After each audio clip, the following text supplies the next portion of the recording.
Hi guys! Welcome back to DJ Boutique. Let's make another lovely flower with satin ribbon today.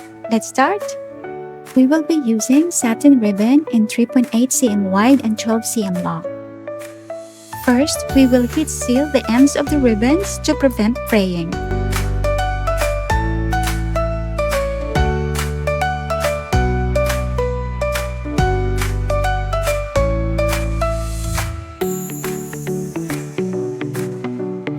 Let's start making our flower.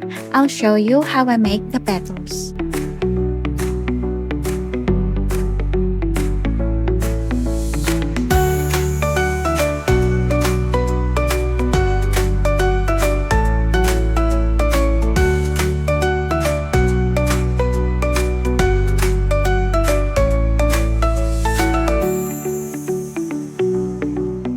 Let's grab your needle and thread. We will start sewing.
Now we will add the centerpiece. I'm using a rhinestone for a bit of sparkle, but you can use any charm or detail you love.